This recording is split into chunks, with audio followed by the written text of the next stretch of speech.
अध्याय 371, पांचवां सबसे महत्वपूर्ण जन्मजात प्रतिभा। बिजली गिरना। लियू येलिन को अपने रक्षात्मक उपकरण बुलाने का मौका भी नहीं मिला। प्रचंड ऊर्जा ने उसके शरीर में जबरदस्त तरीके से प्रवेश किया, मानो अनगिनत मछलियां उसके ऊपर रेंग रही हों, यहां तक कि उसके मुंह के रास्ते उसकी ग्रासनली और शरीर में भी घुस गई। उसके आंतरिक अंगों को बिजली का स्पष्ट अनुभव हुआ। लियू येलिन को दर्द से चीखने का भी समय नहीं मिला। उसका पूरा शरीर पीला पड़ गया और चेहरा विकृत हो गया। दर्द के अलावा उसकी निगाहें मो फैन पर टिकी हुई थीं और वह काफी उलझन में भी दिख रहा था। वह इतनी खामोशी से कैसे प्रकट हुआ? उसका शरीर छाया की परत से क्यों ढका हुआ है? डोंग फेंग मिंग, जिसे मध्यम स्तर के जादूगरों में अजेय माना जाता था, 15 मिनट से भी कम समय में कैसे पराजित हो गया? अरे, मैं अपना वादा निभा रहा हूं। जब भी तुम्हें देखूंगा तुम्हारी पिटाई करूंगा। मो फैन ने जमीन पर पड़े लियू येलिन को लात मारी। लियू येलिन हिल भी नहीं पा रहा था। लात लगने से उसके चेहरे पर 42 नंबर के जूते का निशान बन गया था। जूते के तले के नीचे लगी मिट्टी से बदबू आ रही थी।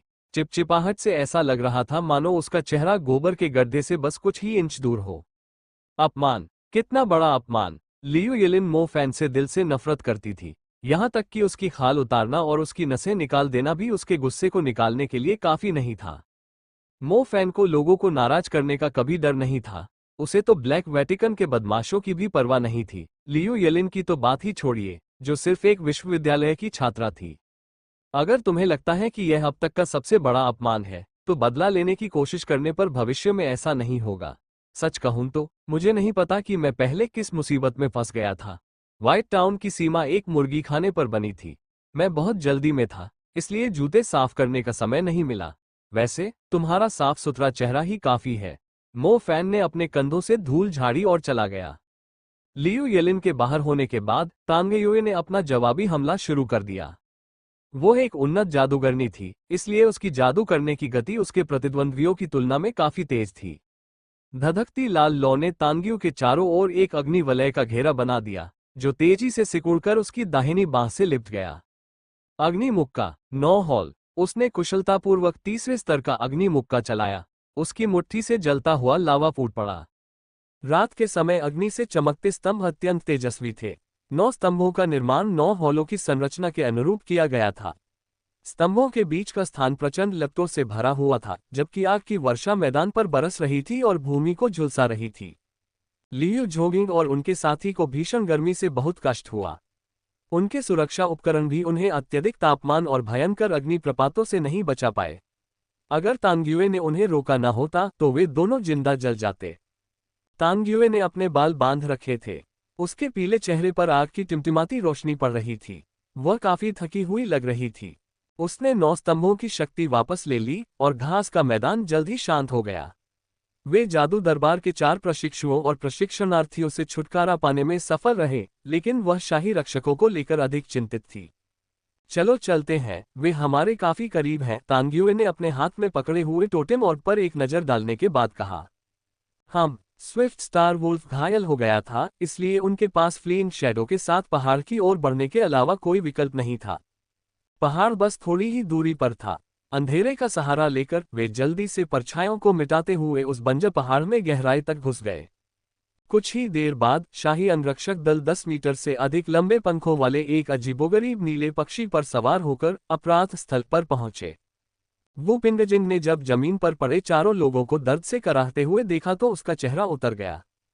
हमने तुम्हें सिर्फ उन्हें व्यस्त रखने के लिए नहीं कहा था, शाही अंगरक्षकों में से एक ने गुस्से से कहा। डोन फेंग मिंग ने हड्डियों में हो रहे दर्द को सहते हुए उठकर हारे हुए चेहरे के साथ कहा, मुझे लगा था कि उनकी ताकत औसत दर्जे की है।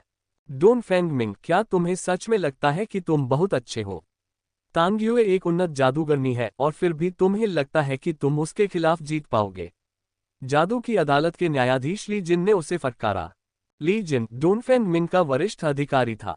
दरअसल वह इस 4 सदस्यीय समूह का प्रभारी था। उसने पहले सोचा था कि तांग्युए और मो फैन का पता लगाने में उनके योगदान के लिए उन्हें बड़ा इनाम मिलेगा, लेकिन अब पता चला कि प्रवर्तन संघ में लौटने पर उन्हें गंभीर दंड का सामना करना पड़ेगा। उसे दूसरे लड़के ने हरा दिया, लियू जोगिंग ने ठंडी सी आवाज में कहा। लियू जोगिंग का दोष अपने ऊपर लेने का कोई इरादा नहीं था। वह उन्हें दिए गए आदेशों का कड़ाई से पालन कर रहा था। डोन फेंग मिंग ने ही दुश्मनों को हराने का सुझाव दिया था, क्योंकि वह खुद पर बहुत अधिक आत्मविश्वास रखता था। क्या वह बच्चा भी एक मध्यम स्तर का जादूगर नहीं है? ली जिन ने पूछा। इस सवाल ने डोन फेंग मिंग को और भी असहज स्थिति में डाल दिया। उसे समझ नहीं आ रहा था कि इसका जवाब कैसे दे। वू पिंगजिन ने थके हारे और हारे हुए प्रतिभागियों पर एक नज़र डाली और ठंडी मुस्कान के साथ पूछा, क्या आपको सच में लगता है कि तांग्युए के साथ बैठा युवक कोई सामान्य जादूगर है? वू पिंगजिन ने मो फैन की पृष्ठभूमि की जांच की थी।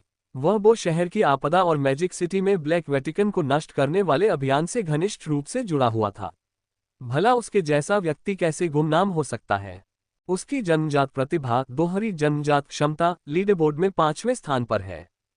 वो पल इंस्टीट्यूट द्वारा भर्ती किया गया अब तक का सबसे शक्तिशाली छात्र है। उसने ब्लैक वेटिकन द्वारा रची गई 2 बड़ी साजिशों को नाकाम करने में अहम भूमिका निभाई।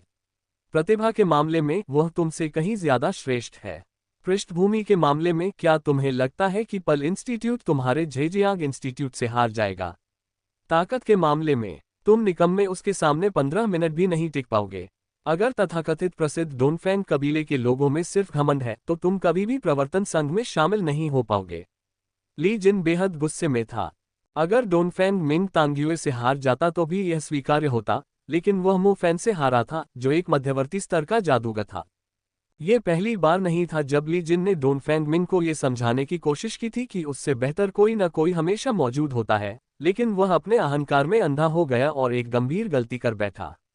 यहां तक कि प्रवर्तन संघ में वरिष्ठ पद पर आसीन ली जिन भी इस बार उसका बचाव करने में असमर्थ रहा। घर वापस जाओ और अपने घावों का इलाज कराओ। अब तुम खुद को प्रवर्तन संघ का हिस्सा नहीं कह सकते, शाही अंगरक्षकों के प्रमुख वू पिंगजिन ने ठंडे लहजे में कहा। चारों लोगों ने शोर मचाने की हिम्मत नहीं की, जबकि ली जिन उनसे गुहार लगाने से भी बहुत डर रही थी। राजरक्षक बल के प्रमुख को नाराज करना तो बर्दाश्त किया जा सकता था, लेकिन अगर पार्षद झूमिंग ने इसका दोष उन पर डाल दिया तो उन्हें किसी भी जादू संघ द्वारा स्वीकार नहीं किया जाएगा। अगली बार जब मैं उससे मिलूंगा तो उसे सबक सिखाऊंगा। डोनफेंग मिंग ने दांत पीसते हुए कसम खाए। डोनफेंग मिंग को परिणामों की कोई परवाह नहीं थी। वह इस बात से अधिक चिंतित था कि वह मो फैन से हार गया था, जो देखने में उसी की पीढ़ी का प्रतीत होता था। इस बीच लियू यिलिन ने शुरू में बदला लेने की योजना बनाई थी, लेकिन जब उसे पता चला कि डोनफेंग मिंग भी बुरी तरह हार गया है तो उसके दिल में डर की एक गहरी छाया पैदा हो गई। डोनफेंग मिंग के मुकाबले वह कुछ भी नहीं था, फिर भी वह पूरी तरह हार गया था। उस आदमी से बदला लेने का उसे क्या हक था? कुछ पहाड़ियों को पार करने के बाद तांग्युए ने टोटेम ऑर्ब को बाहर निकाला। टोटेम ऑर्ब के अंदर की जीवन ऊर्जा लगभग समाप्त हो चुकी थी, इसलिए उसे स्काईस्क्रैपिंग स्नैक को जल्द से जल्द छोड़ना पड़ा। जैसे ही उस गोले को बाहर निकाला गया, उसमें से एक घना कोहरा फूट पड़ा। धुंध का रंग नीला काला था। मो फैन ने कुछ दूरी पर छिपकर उसका अवलोकन किया, लेकिन आश्चर्य की बात यह थी कि धुंध तेजी से उसके क्षेत्र में भी फैल गई। कुछ ही सेकंड में उसकी दृष्टि धुंधली हो गई, जिससे वह स्पष्ट रूप से देख नहीं पा रहा था। अंधेरे में मो फैन को अपने सामने किसी चीज के रेंगने का आभास हुआ। उसे ठंडक का एहसास हुआ।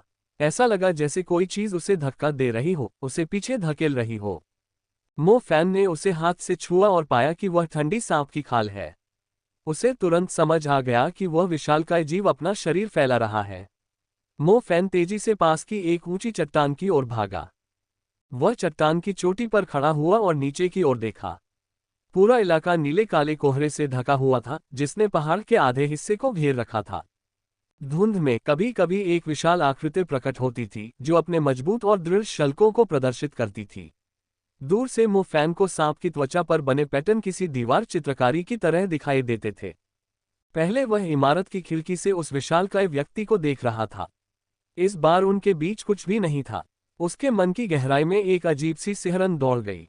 मो फैन ने अब उसकी ओर देखने की हिम्मत भी नहीं की। कुछ क्षण बाद नीले काले रंग का कोहरा आखिरकार छट गया। पहाड़ पर एक विशालकाय सांप लेटा हुआ था।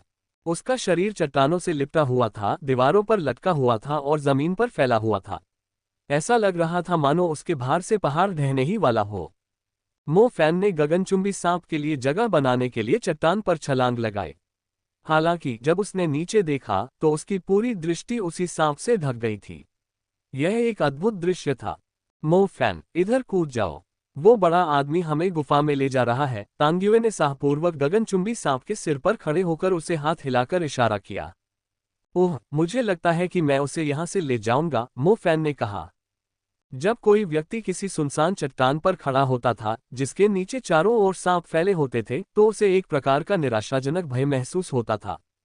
वह एक चट्टान पर खड़ा था जिसके ठीक नीचे एक अकेला सांप था। हालांकि वह सांप हजारों आम सांपों से भी कहीं ज्यादा भयानक था। आकार में इतना बड़ा अंतर होने के कारण उसके मन में डर व्याप्त था। जल्दी आओ, नहीं तो मैं बड़े आदमी से तुम्हें खुद बुलाने के लिए कह दूंगी, तांग्युए ने कहा। जैसे ही तांग्युए ने अपना वाक्य समाप्त किया, मो फैन तुरंत चट्टान से नीचे कूद गया और पीले पड़े चेहरे के साथ सांप के सिर पर जा गिरा। गगनचुंबी सांप का सिर इतना विशाल था कि उस पर बास्केटबॉल कोर्ट बनाया जा सकता था। उसकी असाधारण रूप से बड़ी आंखें मो फैन को घूर रही थीं। मो फैन गहरी सांस लेने की भी हिम्मत नहीं कर पा रहा था। चिंता मत करो, उसे पता है कि तुमने उसके सबसे मुश्किल समय में उसकी मदद की है। अगर तुमने उसे ठेस पहुंचाई है तो वो तुम्हें दोष नहीं देगा। मो फैन के डरे हुए चेहरे को देखकर तांग्युए ने एक प्यारी सी मुस्कान बिखेरी। उसे शुरू में लगा कि दुनिया में कोई भी चीज मो फैन को डरा नहीं सकती। अगर वह फिर से शरारत करे तो वह बस उस बड़े आदमी को उसे सबक सिखाने देगी। आसमान छूते सांप ने फुफकारा। मो फैन ने तुरंत अपने सामने एक विशाल लाल कालीन को तेजी से हिलते हुए देखा। वह लगभग जमीन पर गिर ही गया, सीधे सांप के सिर पर। वह धन्यवाद कह रहा है, तांग्युए ने हंसते हुए कहा। आपका स्वागत है, मो फैन ने बनावटी मुस्कान के साथ जवाब दिया। चलो चलते हैं, बड़े आदमी। अब तुम सुरक्षित हो। तांग्युए को गगनचुंबी सांप की आंखों के बीच बैठना और अपने गोरे पैरों को उस जानवर के माथे पर हिलाना पसंद था। मो फैन ने असहज महसूस करते हुए अपनी आंखें बंद कर लीं। आसमान छूता सांप पहाड़ियों पर रेंगता हुआ आगे बढ़ा। इंसानी आंखों को विशाल दिखने वाली ये पहाड़ियां उस जानवर के लिए समतल जमीन की एक छोटी सी तह मात्र थीं। उसके शरीर का संतुलन बना रहा और वह उनके ऊपर से गुजरता रहा। आसमान छूते सांप के सिर पर बैठे हुए उन्होंने पलक झपकते ही कई पहाड़ियों की चोटियों को पार कर लिया, लेकिन सच्चाई ये थी कि वह काफी धीमी गति से आगे बढ़ रहा था। कई पहाड़ियों को पार करने के बाद अंततः उनके सामने एक अपेक्षाकृत विशाल पर्वत दिखाई दिया। वह विशाल पर्वत ही उनका गंतव्य था। गगनचुंबी इमारत वाले सांप की नजरों में पहाड़ियां केवल चट्टानों के टुकड़ों जैसी थीं, जबकि वह पर्वत इतना विशाल था कि उसे सचमुच एक पहाड़ कहा जा सकता था। गुफा को ढूंढना आसान था। ये सफेद पहाड़ के ठीक बीचों बीच स्थित थी। आसमान छूती हुई सांप जैसी दिखने वाली नाव पहाड़ की दीवारों के सहारे चढ़ती हुई जल्द ही गुफा के प्रवेश द्वार पर पहुंच गई। गुफा के आकार का वर्णन करना आवश्यक नहीं था, क्योंकि उसमें विशालकाय सांप समा सकता था। वास्तव में मो फैन सांप का पीछा करते हुए गुफा में जाने के लिए उत्सुक नहीं था। गुफा पूरी तरह से अंधेरे में डूबी हुई थी, इसलिए ये बताना असंभव था कि उसके अंदर कोई जीव रहता है या नहीं। कहा जाता था कि गुफा एक भूल भुलैया की तरह चारों दिशाओं में फैली हुई थी।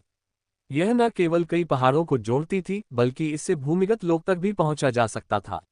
ये कहना अतिशयोक्ति नहीं होगी कि उसके अंदर राक्षसी जीवों का एक झुंड रहता था।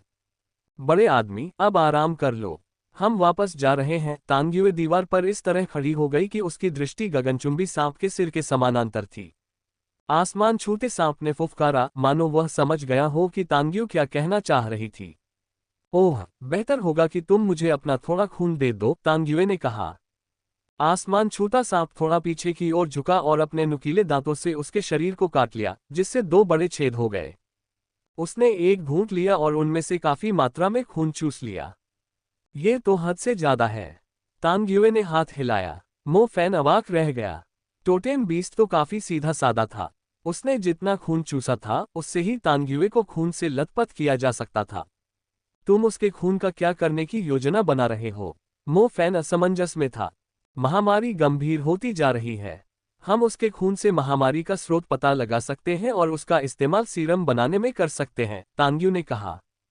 पूरी यात्रा के दौरान तांग्युए को प्लेग की समस्या सता रही थी। अब जब गगनचुंबी सांप सुरक्षित था तो उसकी प्राथमिकता प्लेग का इलाज करना थी। गगनचुंबी सांप का जहर मुख्य रूप से उसके खून से आया था, इसलिए अगर वह उसका खून वापस ला सके, यह मानते हुए कि प्लेग के लिए वास्तव में वही जिम्मेदार था, तो वह खून इलाज खोजने में उपयोगी साबित होगा। मजाक कर रहे हो क्या? हमने भागने की इतनी कोशिश की और अब हमें वापस जाने का रास्ता ढूंढना होगा। मो फैन को समझ नहीं आ रहा था कि उसे हंसना चाहिए या रोना चाहिए। हम और क्या करें? हम महामारी को नजरअंदाज नहीं कर सकते। हमें कुछ भी करने की जरूरत नहीं है। शाही रक्षक जल्द ही यहाँ पहुंचेंगे। वे हमें वापस ले जाएंगे, तांग्युए ने कहा। उद्धरण चिन्ह डॉट डॉट डॉट। क्या कोई बेहतर तरीका है? मुझे डर है कि वे रास्ते में हमसे बदला लेने की कोशिश करेंगे, मो फैन ने कहा। हमारे पास समय कम है। 1 मिनट की भी बर्बादी से किसी और को महामारी का शिकार होना पड़ सकता है। उम्मीद है कि खून काम करेगा, तांग्युए ने कहा। अगर यह कारगर साबित हुआ तो ये सिद्ध हो जाएगा कि महामारी के लिए वही राक्षस जिम्मेदार है। इस तरह पार्षद झू मेंग उसे खत्म करने के लिए और भी दृढ़ संकल्पित हो जाएंगे। महामारी के लिए बनाए गए संगरोध क्षेत्र में सफेद तंबुओं के नीचे बिस्तरों की कतारें लगी हुई थीं। इन बिस्तरों पर ऐसे मरीज लेटे थे जिनके हाथों और चेहरों पर फफोले थे। उनकी बेहद सूखी त्वचा पर काले धब्बे दिखाई दे रहे थे, लेकिन वे जितना भी पानी पीते उनके दर्द में कोई राहत नहीं मिलती थी, बल्कि फफोलों से और भी अज्ञात तरल पदार्थ निकलता रहता था। उस इलाके में दर्द भरी चीखें एक के बाद एक गूंजती रहीं। इनमें बुजुर्ग, वयस्क और बच्चे सभी शामिल थे। वयस्क लोग अनजान महामारी के डर से सहमे हुए थे। वे अपने पास से गुजर रहे वैद्यों को देख रहे थे, उम्मीद कर रहे थे कि उनका इलाज हो जाएगा। दुर्भाग्य से विशेषज्ञ भी यह नहीं समझ पा रहे थे कि उनकी मदद कैसे की जाए। वहीं मासूम बच्चे पलंगों के बीच भाग दौड़ का खेल खेल रहे थे। उन्हें बिल्कुल भी अंदाजा नहीं था कि उनके साथ क्या होने वाला है। क्वारंटाइन क्षेत्र के बाहर चिकित्सा क्षेत्र के कई सम्मानित लोग तंबुओं से बने एक अस्थायी बैठक कक्ष में बैठे थे। मरीजों की मदद कैसे की जाए, इस पर चर्चा करने के बजाय वे वास्तव में संक्रमित लोगों के लिए बचे हुए समय की गिनती कर रहे थे। उन्होंने पहले कभी इतना असहाय महसूस नहीं किया था। श्री लू, हमारे पास सिर्फ 3 दिन बचे हैं। मरीजों का पहला बैच भी उन लाशों की तरह ही अंजाम भुगतेगा जो हमने पहले देखी थी। कुल संख्या, सफेद कोट पहने एक अधेड़ उम्र के व्यक्ति ने कहा। श्री लू ने हाथ उठाकर इशारा किया कि उन्हें और कुछ नहीं बोलना है। सबसे पहले संक्रमित होने वाले लोगों की कुल संख्या उन्हें सबसे बेहतर पता थी, लेकिन सिर्फ यही एक कारण नहीं था कि वे इतने बेचैन थे। उन्हें यह सब प्रलय जैसा इसलिए लग रहा था क्योंकि दूसरे और तीसरे बैच में मरीजों की संख्या तेजी से बढ़ रही थी। कुल संख्या उनके अनुमान से कहीं अधिक हो गई थी, क्योंकि लोग होन्जो शहर के हर कोने में फैले हुए थे। श्री लू, अगर हमें इस महामारी का स्रोत मिल जाए तो हम इसे ठीक करने के लिए सीरम विकसित कर सकते हैं। सबको पता है कि इसके लिए वह विशालकाय सांप जिम्मेदार है। हम अभी तक उसका शिकार क्यों नहीं कर रहे हैं? सफेद कोट पहने उस आदमी ने पूछा। जैसे ही उसने वाक्य समाप्त किया, जादू न्यायालय के प्रमुख तांग झोंग तंबू में दाखिल हुए। श्री लू ने बिना कुछ कहे उन पर एक नजर डाली। श्री लू भली भांति जानते थे कि वह सांप कोई राक्षसी जानवर नहीं था, वह तो उनके शहर का रक्षक था। तांग झोंग के पीछे पार्षद झू मेंग चल रहे थे। उनका चेहरा पहले से कहीं अधिक गंभीर था, लेकिन उनकी निगाहों में क्रोध की झलक थी, जो इस बात का स्पष्ट संकेत था कि उन्होंने अभी अभी जादू न्यायालय के प्रमुख से बहस की थी। तांग झोंग, क्या तुम सचमुच तब तक इंतजार करोगे जब तक पूरा होन्जो लाशों से भर न जाए? अगर तुम ऐसे ही कुछ नहीं करते रहे तो तुम्हारी इच्छा बहुत जल्द पूरी हो जाएगी। जब ऐसा होगा तो होन्जो का हर आदमी तुम्हें दोषी ठहराएगा। मुझे अपनी आपदा निवारण रणनीति की परवाह नहीं है। मैं तुम्हें पार्षद के तौर पर आदेश नहीं दे रहा हूं, मैं तो बस महामारी से प्रभावित लोगों को बचाने की कोशिश कर रहा हूं। झू मेंग ने थोड़ा झुककर अपनी मुद्रा बदली। तांग झोंग बिल्कुल भी शांत नहीं लग रहा था। वह इस मामले को सुलझाने के लिए बेताब था। उसका दृढ़ संकल्प भी डगमगा रहा था। झू मेंग कुछ कहने ही वाले थे कि तभी एक राजरक्षक तेजी से उनके पास आया और उनके कान में कुछ फुसफुसाया। उसका चेहरा तुरंत बदल गया और वह उत्साह से चिल्ला उठा, क्या तुम टोटेम ऑर्ब वापस ले आए? राजरक्षक दल ने नर्म स्वर में उत्तर दिया, हमने आपको निराश किया है। कृपया हमें दंडित करें। पार्षद झू मेंग का तो जैसे आपा ही टूट गया। उन्होंने कई प्रशिक्षुओं को भेजा था, फिर भी वे दोनों जादूगरों को पकड़ने में नाकाम रहे। बिल्कुल मूर्खों का झुंड। शाही रक्षक ली जिन ने अपना सिर और नीचे झुकाया और जब झू मेंग का गुस्सा थोड़ा शांत हुआ तो उसने कहा, हम तांग्युए और मो फैन को वापस ले आए हैं, आपके आदेश का इंतजार कर रहे हैं। इन्हें अभी यहाँ लाओ। कुछ ही देर बाद आत्मसमर्पण कर चुके तांग्युए और मो फैन को संगरोध क्षेत्र में लाया गया। वे दोनों अचंभित थे क्योंकि उन्होंने कभी सोचा भी नहीं था कि महामारी कुछ ही दिनों में इतनी गंभीर हो जाएगी। जब उन्हें झू मेंग के पास लाया गया तो पार्षद ने कांपते हुए जबड़े से उन दोनों को घूरकर देखा। उसने क्रूर हंसी के साथ कहा, तुम दोनों ने बड़ी मेहरबानी की। अगर मुमकिन होता तो मैं तुम्हें यहीं पर मार डालता। क्या मैं तुम दोनों को इस इलाके का दौरा कराऊं, ताकि तुम समझ सको कि इस पूरे इलाके को नरक बनते देखकर तुमने कितनी बड़ी गलती की है। मो फैन चुप रहे। तांग युए ने अपने होंठ दबा लिए। सब कुछ बहुत जल्दी हो गया था और महामारी उसकी कल्पना से भी कहीं ज्यादा तेजी से फैल गई थी। गगनचुंबी सांप के साथ उनके जाने के बाद पूरा शहर महामारी की चपेट में आ गया था और हर किसी की जान खतरे में थी। किसी ने भी ऐसी महामारी नहीं देखी थी जो इतनी तेजी से फैल सके, एक शांत आधुनिक शहर को बीमारी से भरे एक भयानक स्थान में बदल दे।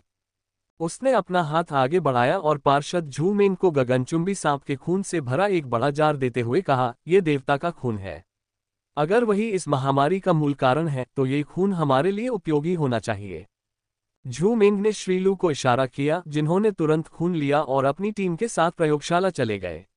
उनके पास सीरम विकसित करने के लिए केवल 3 दिन बचे थे।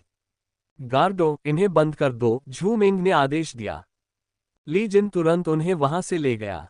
उनके जाते ही कमांडर की वर्दी पहने एक व्यक्ति तेजी से कमरे में आया। उसने पार्षद झू मेंग को सलाम किया और फिर उनके कान में एक खबर फुसफुसाई। तुमने अभी क्या कहा? पार्षद झू मेंग ने उसे घूर कर देखा। झू मेंग की असामान्य प्रतिक्रिया देखकर भीड़ का ध्यान तुरंत उसकी ओर चला गया। वे कल्पना भी नहीं कर सकते थे कि ऐसी कौन सी खबर होगी जिससे उसे इतना बड़ा सदमा लगा होगा। हमें अभी अभी किले से खबर मिली है। स्थिति बेहद गंभीर है। पार्षद महोदय, कृपया घात लगाकर किए गए हमले से निपटने में हमारी सहायता के लिए एक बैठक बुलाएं, कमांडर ने कहा। ठीक है, झू मेंग ने अविश्वास से सिर हिलाया, मैं तुरंत ऑर्डर भेज दूंगी। जब राजरक्षकों के प्रमुख वुपिंग जिंग ने झू मेंग की प्रतिक्रिया देखी तो उन्होंने पूछा, पार्षद क्या हो रहा है? बदकिस्मती अकेले नहीं आती, भगवान के लिए। पार्षद झू मेंग ने आह भरी। हवा से बिखरी अपनी दाढ़ी को ठीक करने का भी उन्हें समय नहीं मिला। कमांडर को एहसास हुआ कि कमरे में मौजूद हर व्यक्ति को अधिकारी माना जाता है, इसलिए उसने तुरंत चौंकाने वाली खबर की घोषणा कर दी। हंगझोउ शहर के पश्चिम में वेस्ट रिज के पास स्थित किले से हमें अभी अभी सूचना मिली है कि सफेद जादू वाले बाजों का एक विशाल समूह प्रकट हुआ है। वे भूखे, उग्र और निडर थे। हमने उन पर जादू से चाहे जितनी भी कोशिश की, उन्होंने पीछे हटने का कोई इरादा नहीं दिखाया और सीधे शहर की ओर उड़ रहे थे। तांग जोव का चेहरा आश्चर्य से भर गया। जहां तक उसे पता था, वेस्ट रिज में व्हाइट मैजिक फाल्कन्स का एक विशाल झुंड रहता था। हालांकि अन्य दानव प्राणियों की तुलना में वे हमेशा अपने क्षेत्र में ही रहते थे। तांग जोव को समझ नहीं आ रहा था कि सफेद जादुई बाजों का झुंड अचानक होंगजो पर हमला क्यों करेगा। दानव प्राणियों द्वारा किसी शहर पर हमला करना काफी दुर्लभ था, खासकर तब जब होंगजो शहर की सुरक्षा बहुत कड़ी थी। हमारे सामने एक बड़ी समस्या है, पार्षद झू मेंग ने कहा। तांग जोव ने भौहें चढ़ाकर सिर हिलाया। पूरा शहर महामारी के आतंक में डूबा हुआ था। राक्षसी जानवरों का घात लगाकर हमला तो स्थिति को और भी बदतर बना देगा। व्हाइट माउंटेन के पश्चिम में वेस्ट रिज स्थित था। ये स्थान अपने मूल स्वरूप को पूरी तरह से बरकरार रखे हुए था, जिसमें ऊंचे पहाड़ और पुराने पेड़ मौजूद थे। बहुत लंबे समय तक वेस्ट रिज पूरी तरह से प्रतिबंधित क्षेत्र था। यहां तक कि एयरलाइनों को भी इस क्षेत्र के ऊपर से उड़ान भरने से बचने के लिए कहा गया था, क्योंकि यहां बड़ी संख्या में व्हाइट मैजिक फाल्कन पक्षी रहते थे। श्वेत जादू के बाज बेहद हिंसक थे और उनमें क्षेत्र के प्रति प्रबल आत्मसम्मान था, इस हद तक कि वे अपने क्षेत्र के ऊपर से उड़ने वाले किसी भी कमांडर स्तर या यहां तक कि शासक स्तर के दानव प्राणी पर निर्दयतापूर्वक हमला कर देते थे। यहां तक कि रास्ता भटक जाने वाली एक निर्दोष चिड़िया को भी वे शत्रु मानते थे। वे बेहद क्रूर थे, लेकिन उनमें जबरदस्त एकता थी। वे होंगझोउ शहर के पश्चिम में सबसे बड़ा खतरा थे। हालांकि इंसानों के इलाके के काफी करीब होने के बावजूद उन्होंने कभी भी सुरक्षित क्षेत्र में घुसपैठ करने का कोई इरादा नहीं दिखाया, मानो वे मौजूदा स्थिति से संतुष्ट थे जब तक कि उनका इलाका सुरक्षित रहा। जैसे जैसे साल बीतते गए, पश्चिमी किले ने धीरे धीरे व्हाइट मैजिक फाल्कन्स के प्रति अपनी सतर्कता कम कर दी। उन्हें लगभग यकीन हो गया था कि वे ठीक से व्यवहार कर रहे हैं। लेकिन उनकी हैरानी तब और बढ़ गई जब व्हाइट मैजिक फाल्कन्स ने उस समय हमला कर दिया जब शहर में एक महामारी फैली हुई थी। किले में बैटलमेज अपनी अपनी टुकड़ियों में इकट्ठा हो गए। वे अस्थायी चबूतरों पर खड़े होकर बादलों के समान घनी संख्या में अपनी ओर उड़ते हुए दानवों को घूर रहे थे। दरअसल उन्होंने कई वर्षों से इतनी बड़ी संख्या में राक्षसी जानवरों को मानव क्षेत्र पर हमला करते हुए नहीं देखा था। चलो, कुछ कीटों को भगाने का समय आ गया है। अपेक्षाकृत युवा दिखने वाले एक कमांडर ने हाथ हिलाकर अपने सैनिकों को अपने स्वर्गीय ईगल्स पर सवार होने का संकेत दिया।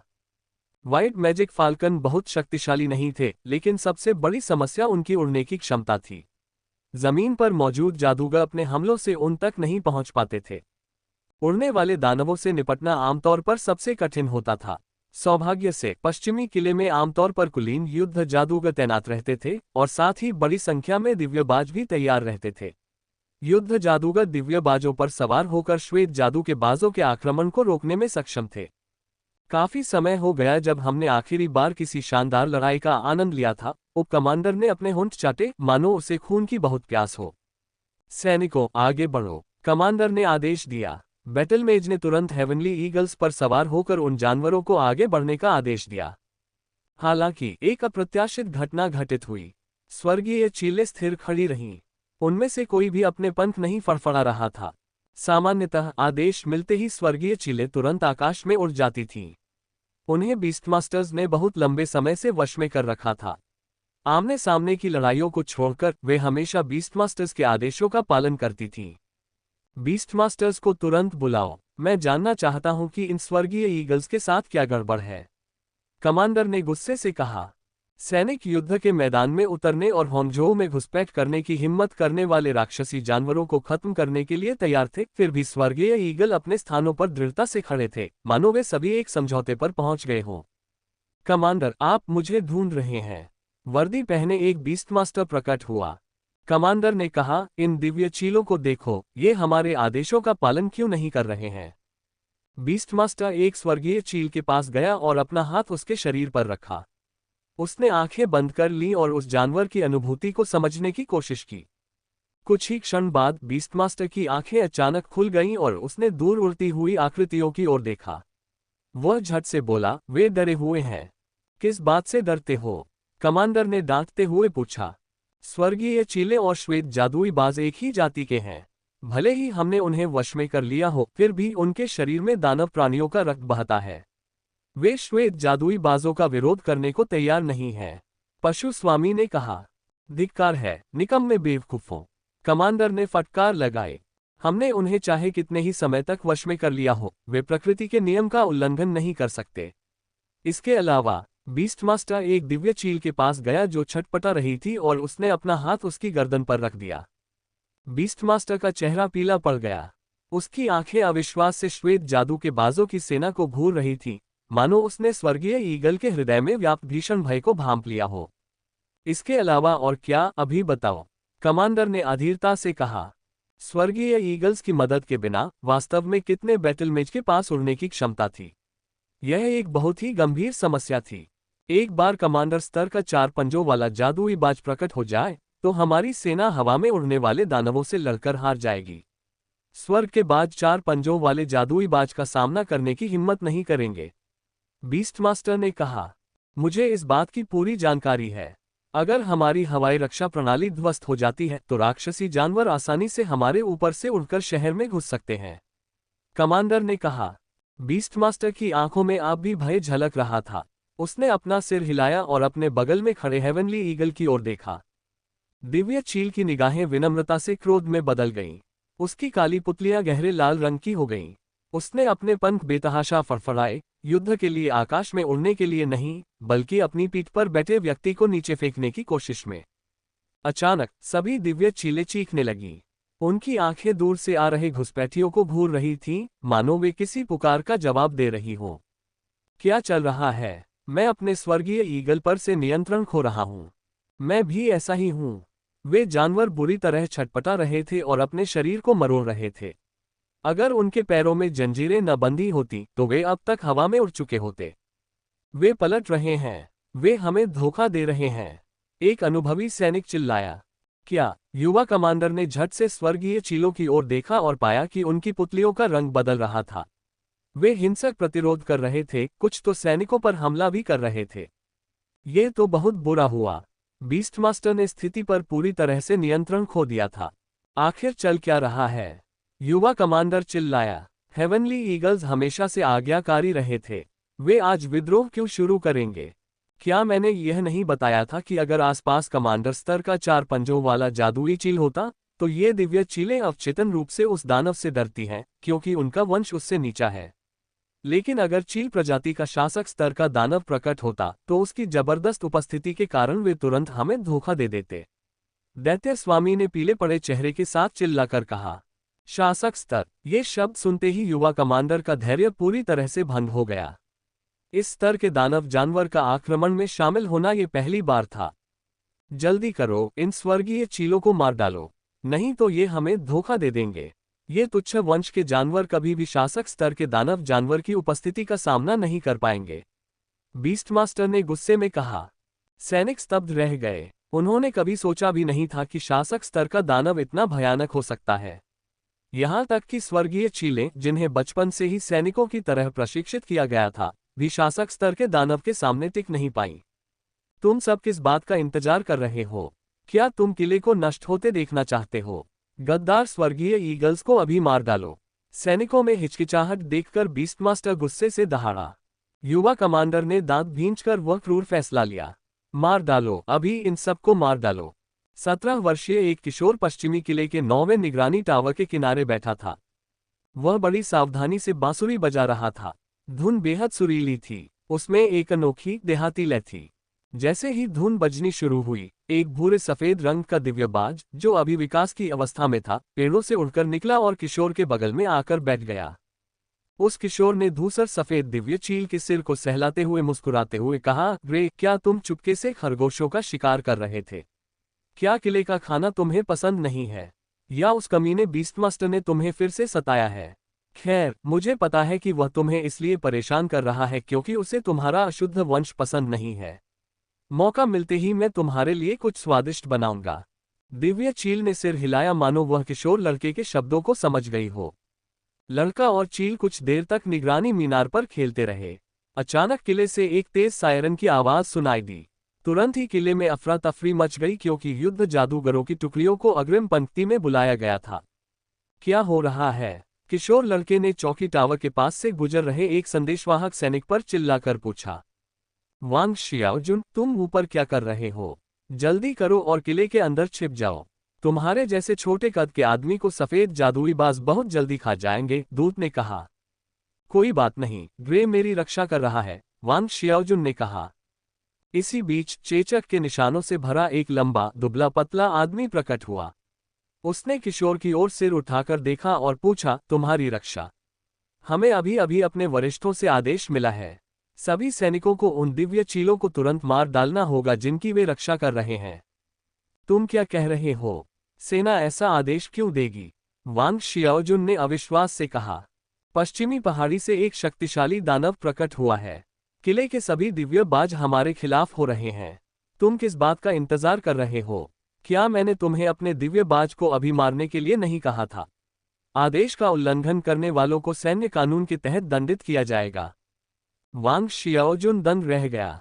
उसने ग्रे की ओर देखा, जो अभी तक परिपक्व नहीं हुआ था। वह भला अपने हाथों से उसे कैसे मार सकता था? धूसर चील उसके बड़े भाई की एकमात्र देन थी, जिसने सेना के लिए अपने प्राणों का बलिदान दिया था। वह बचपन से ही इस पक्षी की देखभाल करता आ रहा था। धूसर चील उसका सबसे महत्वपूर्ण मित्र और साथी थी। हम उस अशुद्ध वंश वाले स्वर्गीय ईगल को सेना में रहने की अनुमति कभी नहीं दी जानी चाहिए थी, चेचक के निशान वाले बीस्टमास्टर ने कहा। नहीं, वांग शियाओजुन ने अचानक अपने होंठ काट लिए, स्वर्गीय ईगल की ओर देखा और अपनी बांसुरी बजाई। तेज आवाज सुनाई देते ही बाज ने एक सैनिक की तरह संकेत का पालन किया। बांसुरी से एक और संकेत मिलने पर चील ने अपने पंख फड़फड़ाए और तेजी से आकाश में उड़ गई। यद्यपि वो परिपक्व नहीं था और उसके पंख अभी पूरी तरह से विकसित नहीं हुए थे, फिर भी उसकी गति सामान्य स्वर्गीय ईगलों के बराबर थी। कुछ ही क्षणों बाद वो धूसर आकृति तेजी से पेड़ों में गायब हो गई। चेचक के निशानों वाला बीस्ट मास्टर गुस्से से आग बबूला हो गया। उसने वांग शियाओजुन की ओर उंगली करके कहा, तू छोटा बदमाश, तूने सैन्य आदेश का उल्लंघन करने की हिम्मत कैसे की? तू सेना में रहने लायक नहीं है, ठीक उस संकर नस्ल के हेवनली ईगल की तरह। तुझे पता भी है तूने क्या कर दिया। ये जानवर हमारे खिलाफ हो जाएगा। यह व्हाइट मैजिक फाल्कन्स के साथ किले पर हमला करेगा। किशोर वांग शियाओजुन ने अपना सिर नीचे कर लिया और चुप हो गया। उन्हें समझ नहीं आ रहा था कि सेना ने इतना क्रूर फैसला क्यों लिया। उन्हें यह भी समझ नहीं आ रहा था कि आखिर ऐसा फैसला लिया ही क्यों गया। हालांकि उन्होंने और ग्रे ने बहुत लंबे समय तक एक दूसरे का साथ दिया था। अपने साथी के साथ ऐसा क्रूर व्यवहार करने के बजाय वो सजा भुगतने को तैयार थे। जैसे ही बीस्ट मास्टर गुस्से में वहां से चला गया, वांग शियाओजुन ने आखिरकार अपना सिर उठाया और किले में हवा में उड़ते हुए सफेद पंखों के ढेर देखे। पास ही के प्रशिक्षण मैदान में स्वर्गीय चीलों के ढेर खून के तालाबों में पड़े थे। वे दर्द से तड़प रहे थे। खून के तालाब में पड़े पड़े वे दया की भीख मांग रहे थे और दर्द से चीख रहे थे। उनकी चीखें तलवारों की तरह उस किशोर लड़के के दिल में चुभ गईं। हर एक स्वर्गीय चील उसके बड़े भाई के अथक परिश्रम का हिस्सा थी और वे सब उसकी आंखों के सामने ही शहीद हो रहे थे। सबसे बुरी बात यह थी कि युद्ध में मारे जाने के बजाय वे अपने प्रिय पशु स्वामियों के हाथों मारे गए थे। किशोर लड़का और देखना नहीं चाहता था। उसने झट से अपनी आंखें बंद कर लीं। वे आंसू नहीं थे, फिर भी उसका दिल दर्द से तड़प रहा था। प्रवर्तन संघ के बैठक कक्ष में पश्चिम किले से खबर की घोषणा होते ही जादू न्यायालय के प्रमुख, पार्षद और बाकी सभी लोग सन्नाटे में डूब गए। किसी को भी उम्मीद नहीं थी कि हालात इतनी जल्दी इतने गंभीर हो जाएंगे, चाहे वो महामारी हो जिसने उन्हें चौंका दिया हो, या सफेद जादू वाले बाजों की सेना जिसने बिना किसी खास कारण के होंगजो पर घात लगा दी हो। श्वेत जादू के बाजों का सामना सेना बिल्कुल नहीं करना चाहेगी। हमारी रक्षा पंक्ति तो ध्वस्त हो ही गई है, साथ ही स्वर्गीय चीलें भी एक बड़ा खतरा बन गई है। सौभाग्य से पशु स्वामी प्रमुख ने अपने सैनिकों को उन सभी को निर्णायक रूप से मार गिराने का आदेश दिया है, अन्यथा स्थिति और भी बदतर हो सकती थी। जादू न्यायालय के एक वरिष्ठ सदस्य ली तियान ने कहा, हमें आंतरिक समस्याओं और बाहरी आक्रमणों का एक साथ सामना करना पड़ रहा है। क्या श्री लू ने प्लेग के लिए सीरम विकसित कर लिया है? जू मेंग ने पूछा। हमारे पास सीरम तो है, लेकिन काले टोटेम सांप का खून सिर्फ प्लेग से बचाव के लिए ही काफी है। यह मरीजों को ठीक करने के लिए बिल्कुल भी पर्याप्त नहीं है। हमें काले टोटेम सांप का पित्त या कुछ और चाहिए, श्री लू ने उत्तर दिया। तांग झोंग ने भौहें चढ़ाकर तांग्युए की ओर देखा, जिसकी सुरक्षा 2 शाही अंगरक्षक कर रहे थे। तुरंत श्वेत पर्वत की ओर जाओ और देवता से कुछ पित्त ले आओ। पार्षद जू मेंग झट से खड़े हो गए और बोले, अगर हम उसके खून से प्रतिरोधक सीरम बना सकते हैं तो प्लेग के लिए वही जिम्मेदार होगा। क्या आपको स्थिति की गंभीरता का अंदाजा है? आप अपनी पुरानी परंपरा का पालन करने में और कितना समय बर्बाद करना चाहते हैं? आपकी मूर्खता से बहुत से लोग मारे जाएंगे। तांग झोंग चुप हो गया। जू मेंग अपनी सीट से उठकर अत्यंत क्रोधित होकर तांगयुए के पास आया। तांग झोंग झट से उठ खड़ा हुआ। उसे लगा कि पार्षद जू मेंग अपना गुस्सा तांगयुए पर निकालने वाला है। पार्षद जू मेंग वहीं खड़े होकर तांगयुए को घूर रहे थे। कुछ देर बाद उसने अचानक अपना सिर नीचे कर लिया, मानो उसने अपनी भव्य गरिमा को पल भर में त्याग दिया हो। वो पूरी तरह से झुक गया, मानो गिड़गिड़ा रहा हो। मैं आप सबकी बात पूरी तरह समझ सकता हूँ, लेकिन होंगजो इस समय एक गंभीर संकट से जूझ रहा है। पार्षद जू मेंग की आंखें लाल थीं। ये स्पष्ट था कि उन्होंने कई दिनों से नींद नहीं ली थी। श्वेत जादू बाजों का घात लगाकर हमला एक भयंकर लड़ाई होने वाली है। अगर हम एक दिन के भीतर इस महामारी से छुटकारा नहीं पाते हैं तो होंगजो जल्द ही लाशों के ढेर में तब्दील हो जाएगा। इसलिए पार्षद जू मेंग ने अपना सिर और नीचे झुका लिया, मानो तांगयुए के सामने 90 डिग्री झुक गए हो। मैं आपसे विनती करता हूँ, काले टोटेम सर्प को वापस बुला लीजिए। मैं आपसे वादा करता हूँ, अगर हमें कोई इलाज मिल गया तो हम उसे नहीं मारेंगे। तांगयुए ने कुछ कदम पीछे हटते हुए पार्षद जू मेंग को अविश्वास भरी निगाहों से देखा। अपने विचारों को समेटते हुए उसने तांग झोंग की ओर देखा। तांग झोंग ने बेबसी से सिर हिलाया। उन्हें भी होंगजो की बेहद चिंता थी। उनका इरादा उन अनगिनत जिंदगियों के लिए खुद को दोषी ठहराने का नहीं था जो खतरे में थी। चूंकि जू मेंग ने काले टोटेम सांप की जान बख्शकर समझौता करने की इच्छा जताई थी, इसलिए वे अब और संकोच नहीं करेंगे। ठीक है, मैं उसे अभी वापस बुला लूंगी। मैं उसे वेस्ट लेक वापस बुला लूंगी, तांग्यू ने कहा। शरद ऋतु में भी वेस्ट लेक में पहले से ही ठंड थी। पानी की सतह ठंडी और चमकदार थी। पहले ये झील पर्यटकों या बुजुर्ग नागरिकों से भरी रहती थी, लेकिन अब ये पूरी तरह से सुनसान है। सबसे पहले महामारी को लेकर हर कोई भयभीत था, इसलिए ज्यादातर लोग घर के अंदर ही रहना पसंद करते थे। हर कोई महामारी की चपेट में आने से डरा हुआ था। दूसरे, झील के सभी प्रवेश द्वार बंद कर दिए गए थे। आम जनता को पानी या किनारों के पास जाने की अनुमति नहीं थी। झील इतनी विशाल थी कि वो समुद्र जैसी प्रतीत होती थी। वेस्ट लेक के लंबे सू कॉजवे के किनारे हवा के झोंके से पेड़ हल्के हल्के हिल रहे थे।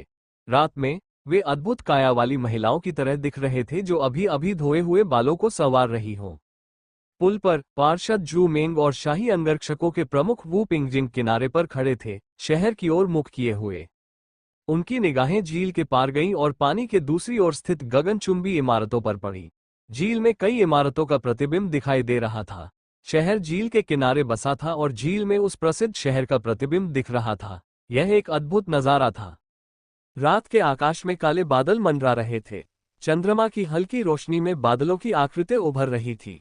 कुछ गगनचुंबी इमारतों के ऊपर लगी स्पॉटलाइटें भी इस दृश्य को और भी मनमोहक बना रही थीं, जिससे विकसित शहर के ऊपर आकाश में लटके हुए वे बादल बेहद खूबसूरत लग रहे थे। झील की सतह पर भी उनका अनूठा नजारा दिखाई दे रहा था। अचानक रंगीन बादलों के पास एक नीली काली धुंध छा गई। हल्की धुंध धरती पर फैल गई। रात का आसमान थोड़ा धुंधला हो गया, लेकिन कुछ देर बाद धुंध इतनी घनी हो गई कि चांदनी पूरी तरह से ढक गई, यहां तक कि शहर की रंगीन रोशनी भी उसमें समा गई। आसमान में गहरा अंधेरा छा गया। होंगजो शहर के ऊपर घना काला कोहरा छाया हुआ था और धीरे धीरे सुनसान पश्चिमी झील की ओर बढ़ रहा था। पुल पर खड़े पार्षद जू मेंग, वू पिंगजिन, पार्षद लुओ मियान, ली जिन, तान जोग, तानगयुए, मोफैन, ली तियान, लेन किंग और अन्य लोगों ने अपना सिर ऊपर उठाया और झील के ऊपर छाए काले कोहरे को घूरने लगे। तो इस तरह वो अचानक ही इस व्यस्त शहर में प्रकट हुआ और गायब हो गया, लेन किंग ने शांत भाव से कहा। लेन किंग एक ऐसी महिला थी जो एक ही समय में ठंडी और मोहक दोनों थी। वह लिटिल लोली की बहन भी थी। मोफैन की क्ले स्काई हंटर एजेंसी की वरिष्ठ बहन से यह पहली मुलाकात थी। उसे ये जानकर आश्चर्य हुआ कि लेन किंग मैजिक कोर्ट की उप वरिष्ठ थी और उनके पास अविश्वसनीय शक्ति और प्रतिष्ठा थी। वो आ रहा है। तानगयुए के चेहरे पर मुस्कान आ गई। जैसा कि उसने सोचा था, जब वो उसके सांप के छिलकों से बनी पाइप को फूंक मारेगी तो वो चाहे वो कहीं भी हो, प्रकट हो जाएगा। वह लौट आया था। हालांकि वह त्वचा झड़ने की समस्या से पूरी तरह उबर नहीं पाया था, फिर भी वह उपस्थित हुआ। अब झील के बीचों बीच नीले काले रंग का कोहरा छाया हुआ था। अचानक एक विशाल लंबी छाया पानी में गिरी, मानो झील पर काली बिजली गिरी हो। जैसे ही विशालकाय सांप पानी में गायब हुआ, झील में एक बड़ी लहर उठ खड़ी हुई। हवा में तैरती पानी की बूंदें बारिश की तरह बरस रही थीं। ज्वार झील के केंद्र से पुल की ओर फैल रहा था, मानो उसे पूरी तरह से अपने ऊपर से बहा ले जा रहा हो। पुल पर मौजूद भीड़ आंखें फाड़कर देखती रह गई। उनमें से कई लोग पहली बार काले टोटेम सांप का असली रूप देख रहे थे। पानी को शांत होने में कुछ समय लगा। काला टोटेम सांप पानी से बाहर निकला और पुल की ओर तैरते हुए अपना सिर और गर्दन दिखाने लगा। हालांकि उसका शरीर का केवल एक छोटा सा हिस्सा ही दिखाई दे रहा था, फिर भी ऐसा लग रहा था मानो कोई विशाल क्रूज जहाज उनकी ओर बढ़ रहा हो। बड़े आदमी, क्या तुम्हारा निर्मोचन पूरा हो गया है? तानगयुए ने झील में मौजूद काले टोटेम सांप को देखते हुए चिल्लाकर कहा। काला टोटेम सांप धीरे धीरे पुल की ओर बढ़ा। उसकी गर्दन और सिर जमीन से काफी ऊंचे थे। उसकी लालटेन जैसी आंखें पुल पर खड़े लोगों को घूर रही थीं। हालांकि वह केवल तानगयुए को देख रहा था, लेकिन सभी को ऐसा लग रहा था कि वह सीधे उनकी ओर देख रहा है। त्वचा का झड़ना अभी पूरा नहीं हुआ है, पार्षद लुओ मियान एक नज़र में ही आसानी से समझ गए। यदि काले टोटेम सांप ने अपनी केंचुली उतारने की प्रक्रिया पूरी कर ली होती, तो उसके शरीर पर बने पैटर्न बहुत स्पष्ट हो जाते। वे इतने धुंधले नहीं होते जितने कि अभी हैं। इसके अलावा उसकी उपस्थिति उतनी डरावनी नहीं थी जितनी आमतौर पर हुआ करती थी। पार्षद लुओ मियान भी महसूस कर सकता था कि वह कमजोर महसूस कर रहा था। पार्षद झू मेंग ने मुड़कर पार्षद लुओ मियान की ओर देखा। पार्षद लुओ मियान ने सिर हिलाया। उनकी आंखों में एक खतरनाक चमक दिखाई दी। पार्षद झू मेंग ने धीरे से अपना दाहिना हाथ उठाया और मुट्ठी भींच ली। यह उनके आदमियों को संकेत भेजने का इशारा था। झू मेंग के संकेत देते ही अनगिनत लोग पुल से बाहर निकल आए। वे बेहद प्रशिक्षित थे और रास्ते के विभिन्न स्थानों पर छिपे हुए थे। झू मेंग के आदेश के बाद उन्हें पुल पर प्रकट होने में केवल कुछ सेकंड लगे। समूहों का नेतृत्व कर रहे लोग शाही अंगरक्षकों की वर्दी पहने हुए थे, जिससे उनकी पहचान आसानी से हो गई। वे पार्षद झू मेंग की निजी सेना निकले। बाकी लोगों में से अधिकतर ने मैजिक कोर्ट के वस्त्र पहन रखे थे। उनके वस्त्रों का रंग स्पष्ट रूप से दर्शाता था कि वे पार्षद लुओ मियान के अधीन थे। आमतौर पर जादू की अदालत के न्यायाधीश उन्हें सौंपे गए कार्यों को पूरा करने के लिए अलग अलग स्थानों पर जाते थे। यह निश्चित रूप से पहली बार था जब वे सभी एक साथ एकत्रित हुए थे। उसे नीचे उतारो, पार्षद झू मेन चिल्लाया। बिजली से दंड देने वाली प्रणाली को सक्रिय करो, हम उसे भागने नहीं दे सकते, पार्षद लुओ मियान ने ऊंची आवाज में आदेश दिया। घटनाक्रम इतनी तेजी से बदल गया कि तांग झोंग, मो फैन, ली टियान, तांग झोंग और लिंग किन सभी हैरान रह गए। जब तांग्युए ने पुल पर जादूगरों को प्रकट होते देखा तो उसकी आंखें अविश्वास से भर गईं। तुम क्या कर रहे हो? तांग्युए चिल्लाए। दोनों पार्षदों ने अंधेरे में छिपे इन लोगों का कभी जिक्र नहीं किया था। इतने सारे उन्नत जादूगरों को यहां बुलाकर यह मानना नामुमकिन था कि वे किसी और साजिश की योजना नहीं बना रहे थे। तांग्युए, आपने बहुत अच्छा काम किया है। अब हम आगे का काम संभालेंगे, पार्षद लुओ मियान ने मुस्कुराते हुए और अपनी दाढ़ी सहलाते हुए कहा। इस खतरे को खत्म करना होगा। उसके मरते ही महामारी भी खत्म हो जाएगी। आज उस टोटेम सर्प का अंतिम दिन होगा जिसने उन पर विपत्ति लाई थी। तांग्युए स्तब्ध रह गई। उसने कभी नहीं सोचा था कि दोनों पार्षद उससे झूठ बोलने के लिए हाथ मिलाएंगे। पार्षद लुओ मियान तो हमेशा से ही टोटेम जानवर की रक्षा के लिए पार्षद झू मेंग का विरोध करते रहे थे। मो फैन विस्मय से पुल की ओर देखता रहा। उसने जादू न्यायालय के विशाल संख्या में शाही अंगरक्षकों और न्यायाधीशों पर एक नजर डाली। उन सभी की आभा उससे कहीं अधिक शक्तिशाली थी। आमतौर पर एक या दो उन्नत जादूगरों को देखना दुर्लभ था। किसने सोचा था कि यहाँ दो समूह देखने को मिलेंगे? यह दृश्य बेहद अद्भुत था, ऐसा पहले कभी नहीं हुआ था। झील के ऊपर अपना विशाल सिर प्रकट करने वाले काले टोटेम सर्प ने पुल पर मौजूद मनुष्यों की शत्रुता को भांप लिया। उसने अपना गुफा जैसा मुख खोला और एक तेज हवा छोड़ी। उस शक्तिशाली हवा के झोंके ने पुल पर लगे विल्लो वृक्षों की कतारों को नष्ट कर दिया। पत्तियां हवा में उड़ने लगीं और पानी की फुहारें जमीन पर उछलने लगीं। ऐसा लगा मानो अभी अभी कोई तूफान यहां से गुजरा हो। बिजली की सजा को सक्रिय करो, पार्षद लुओ मियान ने एक बार फिर ऊंची आवाज में मांग की। अचानक ऊपर आकाश में बिजली की तेज गड़गड़ाहट हुई। मो फैन ने अपना सिर उठाया और देखा कि काले बादलों के ऊपर विशाल बैंगनी बिजली चमक रही है। अनगिनत बिजली के तारे तेजी से आपस में जुड़ रहे थे। ऐसा लग रहा था मानो उल्का पिंडों के पथ एक दूसरे से लिपट रहे हों, जिससे अद्भुत तारामंडलीय आकृतियां बन रही हों। तारों के पैटर्न एक दूसरे के ऊपर इस तरह से रखे गए थे कि उन्होंने एक शानदार तारामंडल का निर्माण किया। अंधेरे आकाश में तारामंडल स्पष्ट शीर्षों के साथ उभरकर सामने आया। यह अत्यंत त्रिआयामी और जीवंत प्रतीत हुआ। तारामंडल उन्नत जादू के प्रयोग का प्रतीक था। मो फैन ने पहले सोचा कि उस प्रचंड ऊर्जा से भरे मंत्र का प्रभाव समाप्त हो गया है, लेकिन उसे यह नहीं पता था कि यह तो बस शुरुआत थी। जैसे ही बादल छटे, मो फैन ने देखा कि पहले तारामंडल के पास ही 243 तारों वाले 6 और तारामंडल बन गए हैं। 7 तारों को निहारिका कहा जाता था, जो एक मूल मंत्र का प्रतीक था। 39 तारों ने 7 निहारिकाओं का निर्माण किया, जो एक तारा पैटर्न को दर्शाती है और यह मध्यवर्ती जादू का प्रतीक है। 243 तारों ने 39 निहारिकाओं का निर्माण किया, जिनसे आगे चलकर 7 नए तारामंडल पैटर्न बने। अंततः एक तारामंडल तैयार हुआ, जो एक उन्नत जादू था। वर्तमान में आकाश में 7 तारामंडल मौजूद थे, जिनमें से प्रत्येक नीचे मौजूद भीड़ को विस्मित करने के लिए पर्याप्त था। जब वे झील के ऊपर रात्रि आकाश में एक साथ जुड़े हुए थे, तो उन्होंने तारों से एक अद्भुत संरचना का निर्माण किया। एक सितारा महल, वो स्टार पैलेस जो सुपर लेवल का प्रतीक था। शहर के ऊपर आकाश में इसकी चमक बेजोड़ थी। यह अंधेरे के बीचों बीच शानदार ढंग से जगमगा रहा था, मानो नीचे बसे आधुनिक शहर पर अपना प्रभुत्व जमा रहा हो।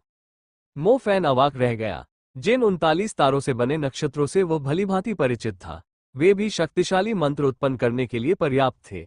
आकाश में स्थित तारा महल द्वारा उत्पन्न इस मंत्र की शक्ति कितनी विनाशकारी होगी।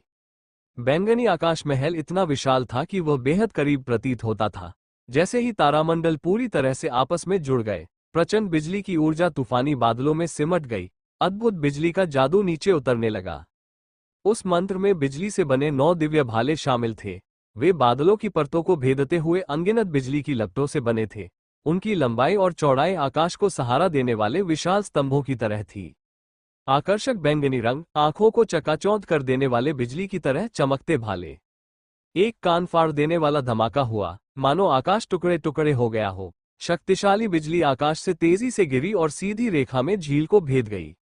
शहर में ऊंची इमारतों से वेस्ट लेक का नजारा निहार रहे पैदल यात्री और निवासी आसमान में चमकती बैंगनी रोशनी को देखकर अचंभित हो गए। जैसे ही बिजली की लपटें नीचे आईं, उनका चकाचौंध भरा रूप लोगों के सामने पूरी तरह से प्रकट हो गया। अद्भुत, चमत्कारी, उनमें समाहित बिजली जैसी ऊर्जा इतनी प्रबल थी कि आकाश और पृथ्वी कांप उठे। भले ही दुनिया जादू, राक्षसी जीवों और रहस्यमयी ऊर्जा से भरी हुई थी, फिर भी कई लोगों को इस स्तर के जादू को करीब से देखकर बिल्कुल अविश्वसनीय लगा। क्या क्या ये सचमुच जादू है? कितनी भयानक बिजली गिरी! ऐसा लगता है जैसे भगवान ने इस सांसारिक दुनिया को सजा दी हो। वेस्ट लेक में क्या हो रहा है? बिजली की तरह दिखने वाले ये भाले कहां से आए? शहर के हर हिस्से में रहने वाले कई लोगों ने बिजली की तरह चमकते हुए भाले देखे थे। उन भालों ने अंधेरे आसमान को चीर डाला था।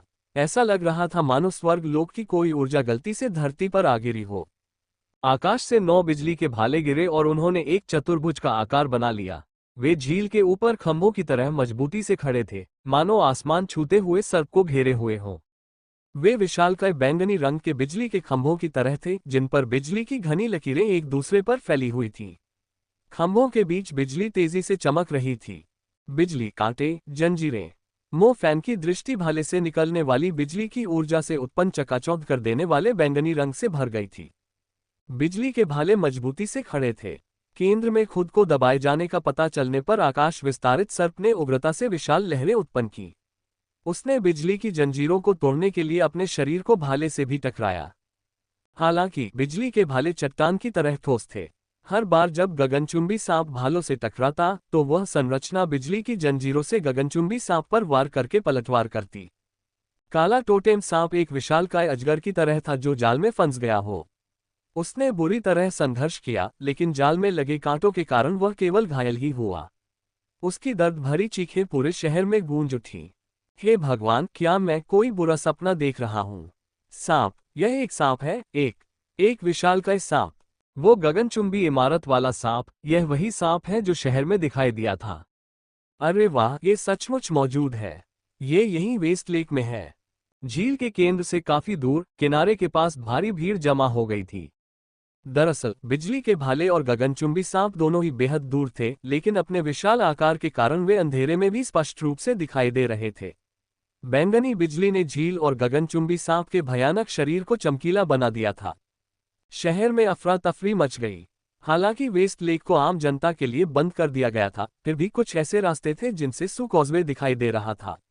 अगर यह कोई सामान्य लड़ाई होती तो अंधेरे में छिपी रहती, लेकिन लड़ाई का पैमाना बहुत बड़ा और भयावह था। हर कोई इसे दूर से साफ देख सकता था। उनके चेहरों पर विस्मय की कोई सीमा नहीं थी। विशालकाय झील के ऊपर बिजली की तरह चमकते हुए भाले खड़े थे। लोगों के दिलों में गहरा घाव छोड़ने वाला गगनचुंबी सांप इस समय शहर के ठीक बगल में झील के बीचों बीच दबा हुआ था। यह मो फैन को अपनी आंखों पर विश्वास नहीं हो रहा था। बिजली दंड संरचना 9 नियमों की मोहर। ये बिजली तत्व की महाशक्ति है। एक बार पूरी तरह स्थापित हो जाने पर इसकी शक्ति शासक स्तर के दानव को भी फंसाने के लिए पर्याप्त है। पार्षद लुओ मियान और पार्षद झू मिंग ने इसके लिए लंबे समय से तैयारी की है। वे शुरू से ही काले टोटेम सांप को मारने की योजना बना रहे थे, उनके बगल में खड़े लिन किंग ने कहा। बिजली की कड़क काले टोटेम सांप पर बेरहम चाबुक की तरह बरस रही थी। काले टोटेम सांप ने हाल ही में अपनी सुरक्षा की सबसे महत्वपूर्ण परत को नष्ट किया था, इसलिए उसे असहनीय दर्द हो रहा था। बिजली की हर कड़कड़ाहट उसके शरीर पर गहरा घाव छोड़ रही थी। उसने हार नहीं मानी। उसने अपना मुंह चौड़ा खोला और बिजली के भाले में से एक को दांतों से काट लिया, उसे टुकड़ों में तोड़ने की कोशिश की। हालांकि बिजली उससे कहीं अधिक शक्तिशाली निकली, जो उसके गले को भेदते हुए उसकी ग्रासनली में प्रवेश कर गई। इसने उसके आंतरिक अंगों को विद्युतित कर दिया और उसे जबरदस्त आघात पहुंचाया। एक साधारण कमांडर स्तर का दानव तो इस शक्तिशाली प्रहार से चकनाचूर हो जाता, लेकिन आकाश ट्रैपिंग सर्प ने अपनी शक्ति जुटाकर बिजली के भाले पर एक बार फिर प्रहार किया। अंत में बिजली के झटके से वह लकवाग्रस्त हो गया, लेकिन उसने हार नहीं मानी। वो तानाशाह की तरह क्रोधित था और उन दोनों इंसानों को घूर रहा था जो इसके लिए जिम्मेदार थे। वो उस घेरे से निकलकर उन्हें अपने पेट में निगल जाना चाहता था। जैसे जैसे उसके शरीर पर और घाव दिखने लगे, उसका गुस्सा और बढ़ता गया। वह बिल्कुल निडर था, भले ही उसे अत्यंत विनाशकारी बिजली के जादू का सामना करना पड़ रहा था। वह सब कुछ नष्ट करना चाहता था, उस बिजली को नष्ट करना चाहता था जिसने उसे क्रोधित करने की हिम्मत की थी। अब इसे रोक दो, मैं तुमसे विनती करती हूँ, कृपया इसे रोक दो, तांगेयुए ने हताशा से गुहार लगाए। जब भी ब्लैक टोटेम स्नैक पर बिजली गिरती थी, तांग युए को ऐसा महसूस होता था जैसे उसके दिल को बहुत बड़ा झटका लगा हो। दया की भीख मांग रहे हो, पार्षद जू मेंग ने ठंडे स्वर में कहा। उन्होंने दूर झील के किनारे जमा हो रहे डरावने लोगों पर एक नजर डाली और उंगली से इशारा किया। वहां पहले से ही काफी बड़ी भीड़ जमा हो चुकी थी। तुम ऐसा क्यों कर रही हो? तांग युए ने गुस्से से कहा। पार्षद जू मेंग भावहीन थे।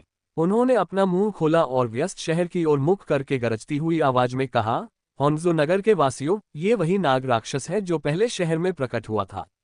यही महामारी का कारण है। यह अब पश्चिम झील में रह रहा है। दुर्भाग्य से कुछ लोगों ने इसे देवता मान लिया है और इसकी रक्षा करने पर अड़े हुए हैं। आज मैंने, झू मिंग ने, इसे हमेशा के लिए खत्म करने का फैसला किया है ताकि भविष्य में इस तरह की आपदाएं न हो। यदि आप मुझसे सहमत हैं तो कृपया अपनी राय दें। झू मिंग की आवाज बेहद स्पष्ट थी, मानो वह शहर के हर कोने तक फैल गई हो।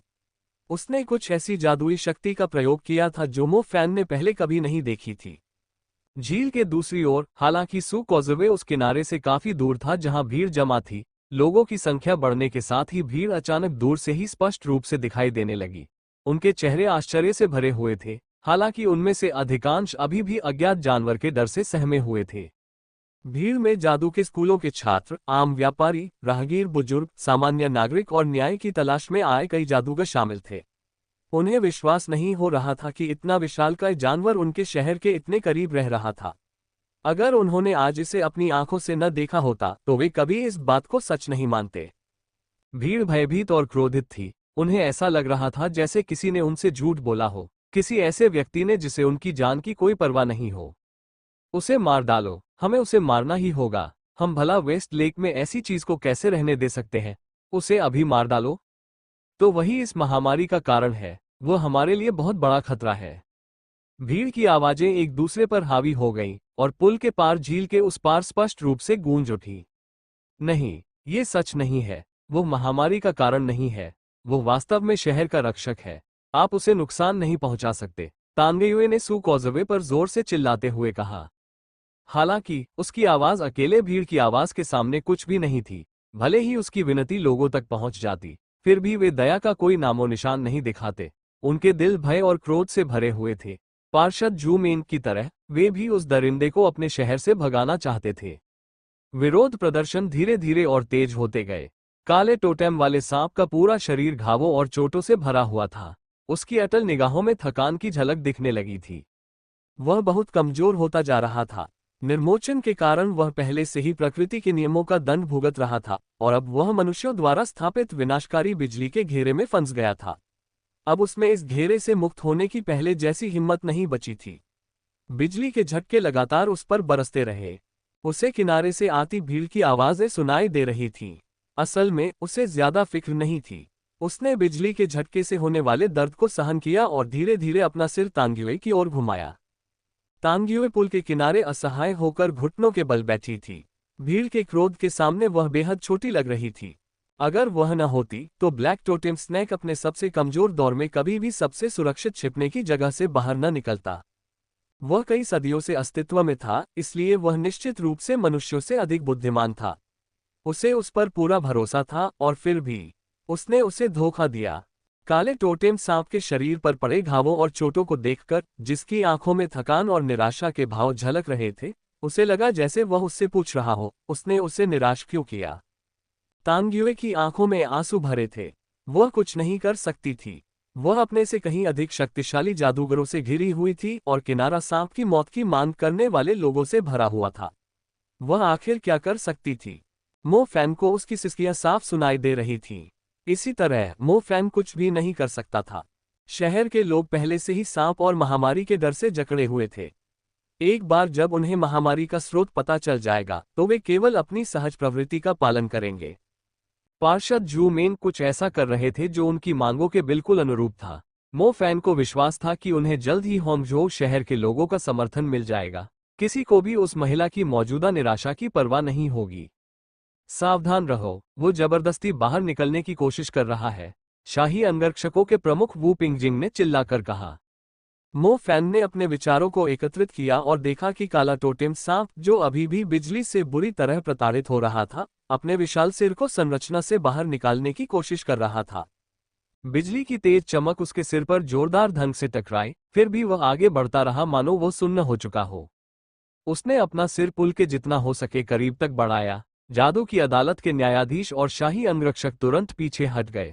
बिजली की सजा के घेरे में फंसे होने के बावजूद काला टोटेम सांप अब भी बहुत डरावना था।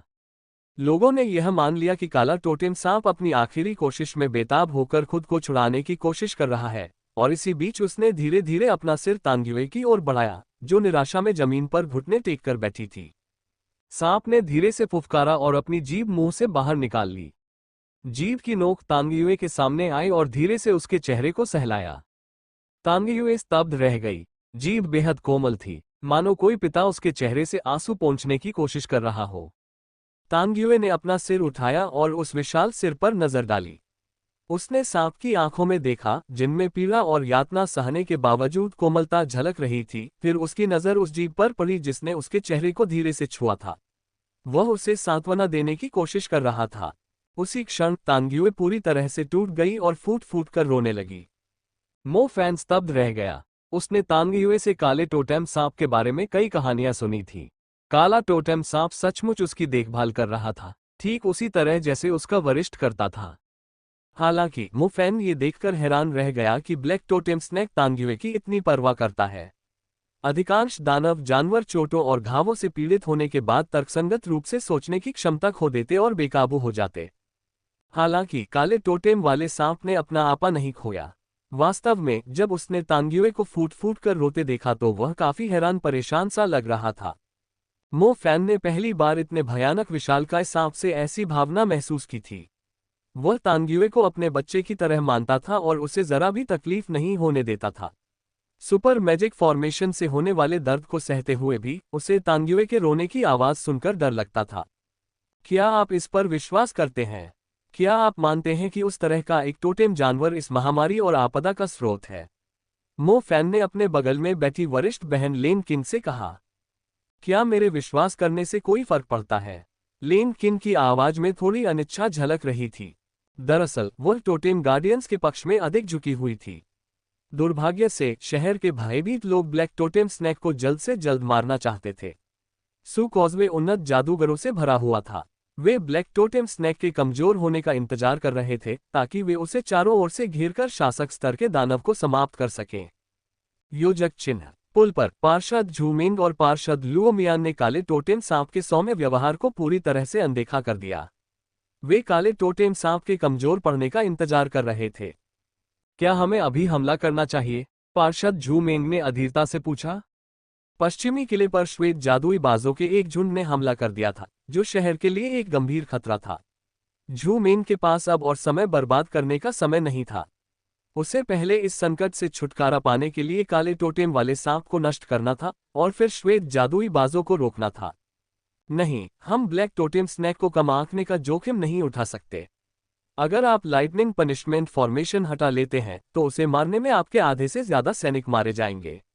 उसकी शक्ति अभी भी हमारे बस से बाहर नहीं है, भले ही वह अभी अपनी त्वचा बदल रहा हो। पार्षद लुओमियान ब्लैक टोटेम स्नेक से दूसरों की तुलना में ज्यादा परिचित थे। पार्षद झूमेंग हिचकिचाए। उन्होंने अपने बगल में खड़े राजरक्षक बल के प्रमुख वू पिंगजिन की ओर एक नजर डाली। वू पिंगजिन ने सिर हिलाते हुए कहा, पार्षद महोदय, हम जल्दबाजी नहीं कर सकते। बिजली की सजा देने वाली संरचना द्वारा उसे कुछ और देर तक प्रताड़ित करने के बाद ही हमला करेंगे। पार्षद झूमेंग ने अपना हाथ नीचे कर लिया और इंतजार करने का फैसला किया। हालांकि कुछ ही क्षणों बाद शाही रक्षक ली जिन जल्दी से झूमेंग के पास आया और बिना सलाम किए ही बोल पड़ा, पार्षद, पश्चिमी किले से सहायता मांगी जा रही है। पार्षद झूमेंग ने भौहें चढ़ाईं। उन्होंने 9 बिजली के भालों में फंसे काले टोटेम सांप पर एक नजर डाली और कहा, हमें थोड़ा समय दीजिए, हमें पहले सांप को मारना होगा। यह एक आपातकालीन स्थिति है। श्वेत जादुई बाजों के बीच एक शासक स्तर का दानव प्रकट हो गया है। स्वर्गीय चीलों के विश्वासघात के कारण हमारी रक्षा पंक्ति ध्वस्त हो गई है। हमने अपनी हवाई शक्ति पूरी तरह खो दी है। केवल उन्नत जादूगर ही श्वेत जादुई बाजों की सेना को रोक सकते हैं। किले ने आसपास के सभी उन्नत जादूगरों को बुलाया है। लेकिन फिर भी श्वेत जादुई बाजों के आक्रमण को रोकने के लिए ये पर्याप्त नहीं है। समर्थन के बिना दानव जल्द ही शहर के ऊपर आकाश में प्रकट हो जाएंगे। जब ऐसा होगा, ली जिन ने कहा, क्या ये वाकई इतना गंभीर है? पार्षद झू मेंग स्तब्ध रह गए। स्वर्गीय ईगल्स के बिना किले की रक्षा करने वाले सैनिक पूरी तरह से बेकार हैं, ली जिन ने कहा। जादुई दरबार के प्रमुख ली तियान ने चौंकाने वाली खबर सुनकर हिचकिचा रहे पार्षद झू मेंग की ओर देखा और कहा, हम एक पल भी गंवा नहीं सकते। पार्षदों, कृपया जादुई दरबार के न्यायाधीशों और शाही अंगरक्षकों को तुरंत पश्चिमी किले में अग्रिम मोर्चे पर ले आइए। नहीं, हमें पहले उस जानवर को मारना होगा, पार्षद लुओ मियान ने अचानक ऊंची आवाज में कहा। झू मेंग असमंजस में थी। काले टोटेम वाले सांप की सहनशक्ति चौंकाने वाली है। उसकी ताकत खत्म होने में शायद देर रात तक का इंतजार करना पड़े। बेहतर होगा कि हम तब तक उस पर हमला कर दें। अगर हमने अभी हमला किया तो भारी जानमाल का नुकसान होगा। पर्याप्त उन्नत जादूगरों के बिना हम अग्रिम पंक्ति को पर्याप्त सहायता नहीं दे पाएंगे। होंगजो को सचमुच एक भयानक आपदा का सामना करना पड़ेगा। बिजली दंड संरचना ने उस जानवर को फंसा लिया है। वह सिर्फ 1-2 दिन में सभी महामंत्रों में सबसे शक्तिशाली इस बंधन से मुक्त नहीं हो पाएगा। हमें अभी आक्रमण पर ध्यान देना चाहिए। शहर सुरक्षित हो जाने के बाद उस जानवर को मार डालेंगे, एल्डरली तियान ने कहा। पार्षद लुओ मियान ने मुंह फुला लिया। उन्होंने बुरी तरह घायल ब्लैक टोटेम स्नेक पर एक नजर डाली और फिर पार्षद झू मेंग की ओर देखा। परिषद सदस्य झू मेंग ही जादूगरों पर अधिकार रखते थे। उनके शाही अंगरक्षकों की शक्ति असाधारण थी, इसलिए अंतिम निर्णय लेने का अधिकार उन्हीं के पास था। चूंकि हमारे पास समय कम है, इसलिए हमें इस दरिंदे को तुरंत मार गिराने का जोखिम उठाना चाहिए। शाही रक्षकों की मौजूदगी में वह ज्यादा देर तक टिक नहीं पाएगा, पार्षद लुओ मियान ने कहा। रुको, पार्षद झू मेंग ने अपना हाथ उठाया। झू मेंग, हमें योजना में किसी भी तरह के बदलाव को रोकने के लिए उसे अभी मारना होगा, लुओ मियान ने कहा। तुरंत अग्रिम पंक्ति में जाओ, झू मेंग ने सख्ती से आदेश दिया। ये लुओ मियान ने अजीब तरह से प्रतिक्रिया दी। शाही अंगरक्षकों के प्रमुख वू पिंगजिंग, ध्यान से सुनो। शाही अंगरक्षकों को तुरंत पश्चिमी किले की अग्रिम पंक्ति में लाओ। यदि मुझे एक भी श्वेत जादुई बाज सुरक्षित क्षेत्र में घुसपैठ करते हुए दिखाई दिया तो मैं तुम्हें जिम्मेदार ठहराऊंगा, पार्षद झू मेंग ने दृढ़ता से घोषणा की। हाँ, वू पिंगजिंग हवा में उछला और पुल के ऊपर आकाश में उड़ गया। तभी उसकी पीठ पर पंखों के 3 जोड़े प्रकट हो गए। प्रत्येक पंख विशाल और लंबा था, पूरी तरह फैला हुआ। हर फड़फड़ाहट से एक कोमल प्रवाह उत्पन्न हो रहा था, जो वू पिंगजिंग को आकाश में धकेल रहा था। 6 पंख, राजरक्षक बल के इस प्रमुख की ताकत कुछ ज्यादा ही भयानक है। मो फैन वू पिंगजिंग को आसमान में गायब होते हुए देखता रहा। वू पिंगजिंग के आह्वान के बाद शाही रक्षक तुरंत उसके पीछे आकाश में उड़ गए। उस पुल पर कई शक्तिशाली जादूगर तैनात थे। वे या तो अपनी पीठ पर पवन पंख उत्पन्न करने के लिए पवन तत्व का उन्नत मंत्र पढ़ते थे, या अपने पंख वाले उपकरण निकालकर कुशलतापूर्वक आकाश में उड़ जाते थे, या फिर अपने उड़ने वाले वाहनों को बुलाकर आकाश में उड़ान भरते थे। कुछ क्षण पहले तक पुल पर तैनात शाही रक्षक दल के सभी सैनिक दूर उड़ गए। वे तेजी से पश्चिम की ओर उड़ रहे, जिनमें वू पिंगजिंग सबसे आगे थी। यह नजारा बेहद शानदार था, जिसे देखकर उड़ने की क्षमता न रखने वाले भी ईर्ष्या करने लगे। वैसे लाइटनिंग पनिशमेंट फॉर्मेशन के भीतर फंसा हुआ ब्लैक टोटेम स्नेक आखिर कितना शक्तिशाली था? पुल पर कई विशेषज्ञ मौजूद थे और काली टोटेम सांप पहले से ही अपनी केंचुली उतारने और बिजली की सजा देने वाली संरचना के कारण कमजोर हो चुका था। फिर भी दोनों पार्षदों ने इसे अभी मारना बहुत बड़ा जोखिम समझा। बहरहाल ब्लैक टोटेम स्नेक की जान फिलहाल बच गई। मो फैन तांग्युए की ओर बढ़ने ही वाला था कि उसने देखा कि लेन किंग पार्षद लुओ मियान को घूर रही थी, मानो वह उस धूर्त बूढ़े आदमी के दिमाग में झांकने की कोशिश कर रही हो। बड़ी बहन, क्या हुआ? मो फैन ने पूछा। मुझे ऐसा लग रहा है कि यह पूरी घटना उतनी सरल नहीं है जितनी दिखती है, लेन किंग ने गंभीर स्वर में कहा। मो फैन इतना समझदार था कि वो समझ गया कि लेन किंग कुछ इशारा कर रही है। उसने अपनी आवाज धीमी करके पूछा, बड़ी बहन, क्या आपको कुछ पता है? मेरे लोगों के पास कुछ जानकारी है और मैंने शहर में सांप के प्रकट होने के बाद मिले पहले 2 शवों की पहचान की जांच में भी कुछ समय बिताया। मुझे कुछ खास नहीं मिला, लेकिन अब कोई बहुत संदिग्ध लग रहा है। लेन किंग काफी लंबी थी और इस समय उसकी निगाहें तेज थीं। उसका व्यक्तित्व शांत स्वभाव वाली लड़कियों से बिल्कुल अलग था। सौभाग्य से वो लिंगलिंग की बहन थी, अन्यथा मो फैन उसके जैसी महिला के पास कभी नहीं जाता। बड़ी बहन, क्या आपको महामारी पर शक है? मो फैन ने लेन किंग के लहजे से कुछ अंदाजा लगाया। क्या तुम सांप को बचाना चाहते हो? लेन किंग ने पूछा। ली तियान और लेन किंग दोनों टोटेम गार्डियंस की तरफ झुके हुए थे। उन्होंने पहले ही चिकित्सा दल के प्रमुख श्री लू से इस बारे में पूछा था। उन्होंने बताया कि भले ही काले टोटेम सांप का रक्त वायरस का प्रतिरोध करने में सक्षम था, लेकिन यह इसे ठीक करने के लिए पर्याप्त नहीं था। इसका तात्पर्य यह था कि काला टोटेम सांप इस महामारी का असली कारण नहीं था।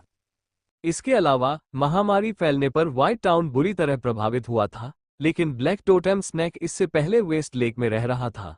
अगर वही इस महामारी का कारण होता तो सबसे गंभीर प्रकोप झील के पास रहने वाले लोगों को ही होता। जादुई दरबार के प्रमुख ली तियान और लेन किंग दोनों इस घटना की जांच कर रहे थे।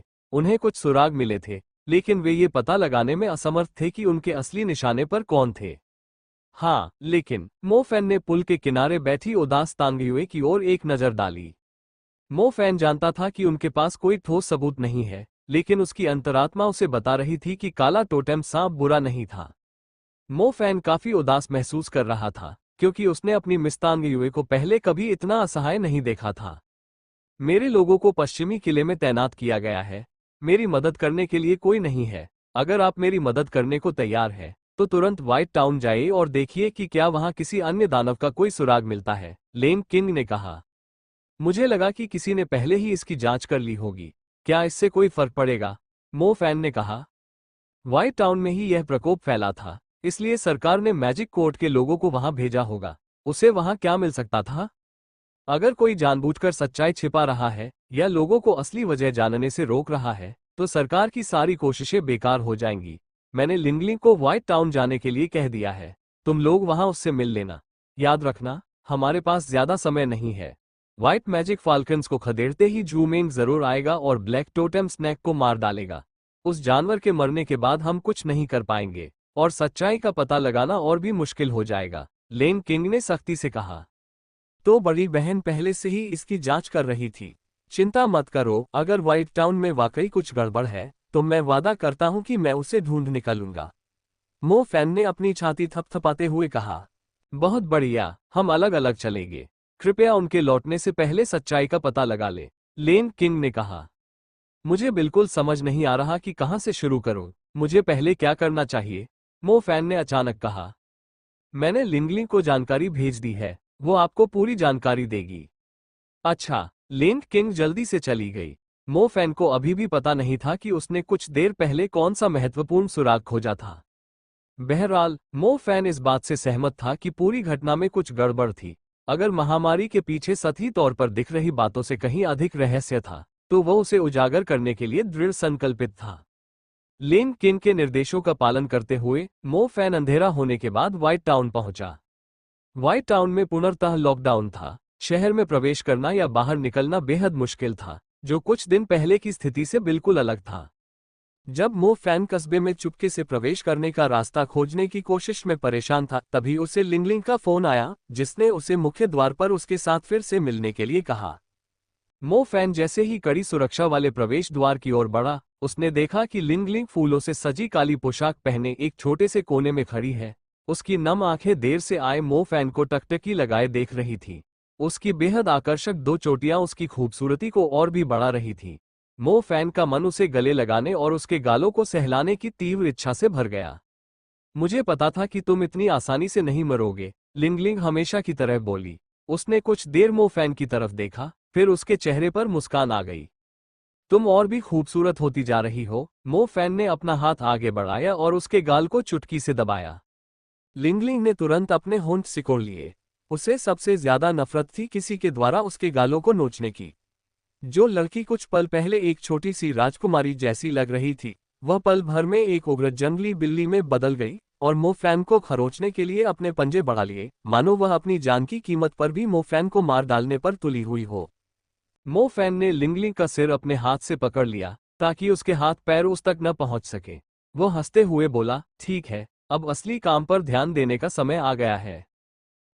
अगर तुमने मुझे दोबारा चुटकी काटी तो मैं तुम्हारे हाथ काट दूंगी, लिंगलिंग एक उग्र शावक की तरह चिल्लाए। तुम्हारी बहन ने बताया था कि उसने तुम्हें कुछ जानकारी दी थी। वह क्या जानकारी थी? मो फैन ने पूछा। दरअसल मैं ही इस ऑपरेशन की इंचार्ज थी। करीब 2 महीने पहले उसने मुझे सरकार द्वारा भेजे जा रहे ब्लड सीरम के एक बैच की जांच करने को कहा था। ये ब्लड सीरम झेजियांग प्रांत के विश्राम केंद्रों, रक्षा पंक्तियों और किलों में भेजे जाने थे। आपको पता ही है कि राक्षसी जानवरों से लड़ने में अनगिनत लोग मारे जाते हैं। ज्यादातर शिकारी अपनी आमदनी का 5वां हिस्सा ब्लड सीरम खरीदने में खर्च करते हैं, ताकि जंगल में अत्यधिक खून बहने से उनकी मौत न हो जाए। विश्राम केंद्रों, रक्षा पंक्तियों और किलों में भी भारी मात्रा में ब्लड सीरम की जरूरत होती है। हमेशा की तरह लिंगलिंग ने अपना मिनी लैपटॉप खोला और उसे अपनी टांगों पर रख लिया। रक्त सीरम बहुत आम लेकिन महंगे चिकित्सा उपकरण थे। इनका उपयोग सामान्यतः रक्त आपूर्ति के रूप में किया जाता था। उपचार शक्ति वाले जादूगर अन्य तत्वों की तुलना में कम पाए जाते थे। उपचारक हर घायल व्यक्ति की देखभाल नहीं कर सकते थे, इसलिए उपचारकों द्वारा आविष्कृत सीरम अत्यंत महत्वपूर्ण थे। इनमें से रक्त सीरम की मांग सबसे अधिक थी। रक्त सीरम का सेवन करने के बाद जादूगर की नया रक्त उत्पन्न करने की क्षमता 10 गुना बढ़ जाती थी। अधिकांश बाहरी घावों का उपचार रक्त सीरम का सेवन करके और उन पर पट्टियां बांधकर थोड़े समय में किया जा सकता था, बशर्ते कि घाव संक्रमित न हो। रक्त सीरम काफी महंगे थे। जादूगर जो अपना अधिकांश समय जंगल में लड़ाई लड़ने में बिताते थे, वे अपनी आय का एक हिस्सा इन पर खर्च करते थे। इस प्रकार रक्त सीरम आपूर्तिकर्ता इनसे आसानी से भारी मुनाफा कमा सकते थे। ब्लड सीरम के बारे में क्या? मो फैन ने पूछा। राक्षसी जानवरों से प्राप्त एक विशेष प्रकार के रक्त का उपयोग करके रक्त सीरम को परिष्कृत किया जाता है। पूरी प्रक्रिया कड़ी निगरानी में होती है और उत्पादों को विश्राम केंद्रों, सेना को वितरित करने या शिकारियों या व्यापारियों को बेचने से पहले कई परीक्षणों से गुजरना पड़ता है। मेरी बहन को पता चला कि किसी ने विशेष रक्त के स्थान पर एक अलग सामग्री का उपयोग करके रक्त सीरम बनाने की कोशिश की, जिसके परिणामस्वरूप दोषपूर्ण रक्त सीरम का एक बैच तैयार हो गया, लिंगलिंग ने कहा। काले दिल वाले विक्रेता, मो फैन ने आश्चर्य भरे लहजे में कहा। ब्लड सीरम की जिम्मेदारी मैजिक एसोसिएशन के पास है और सरकार के पास भी इनकी आपूर्ति होगी। अगर सिर्फ विक्रेता ही शामिल हों तो ये काम बहुत आसान हो जाएगा, लिंगलिंग ने कहा। मो फैन ने अपनी भौहें ऊपर उठाईं। लगता है सरकार और मैजिक एसोसिएशन में भी कुछ भ्रष्ट लोग मौजूद हैं।